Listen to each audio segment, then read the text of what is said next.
नमस्कार. आपण पाहताय न्यूज 18 लोकमत. बुलेटिनमध्ये पुढे जाताना काही महत्त्वाच्या बातम्या आपण पाहणार आहोत. शरद पवार यांनी मराठा समाजाचे आजवर वाटोळ केलं. त्यांनी सुचवलेल्या 50% आरक्षणाच्या मार्गाशी आमचा संबंध नाही. तो त्यांनीच कसा देता येईल याबद्दल स्पष्टीकरण द्यावं अशा शब्दात मराठा आंदोलनाचे नेते मनोज जरांगे यांनी ज्येष्ठ नेते शरद पवार यांच्यावर टीकास्त्र सोडलंय. पवारांना आजवर जमलं नाही म्हणून तर आम्ही तुमच्याकडे मागतो आहोत असं म्हणत त्यांनी महायुतीला आरक्षण द्या असा पुन्हा एकदा आग्रह धरलाय.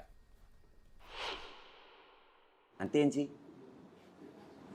यांची लय सरळ आहे होय. यांची एक टप्पी आहे का? 11 महिने झाला आम्हाला सगळ्या स्वारीची अंमलबजावणी देतो म्हणलं. 4 दिवसात केसेस मागं घेऊ म्हणले होते. आज 12 महिने होती 29 तारखेला. यांची लय सरळ भूमिका आहे का? ते तर नाही तर जो धडाचे जनतेला माहिती आहे ना त्यांनी वाटोळं केलं आहे म्हणून तर लोक तुम्हाला मागतात ना. तुम्ही त्यांच्यापेक्षा खालच्या विचारांचे निघालात. त्यांच्यापेक्षाही आम्हाला तर समाजाला माहीतच आहे ना आमचं कोणी वाटोळं केलं आहे. आमचं 16% आरक्षण कुठं गेलं सगळं समाजाला माहिती आहे. त्यांनी दिलं नाही म्हणून तुम्हाला द्यायचं नाही. त्यांच्यापेक्षा खालच्या विचाराचे निघालात तुम्ही.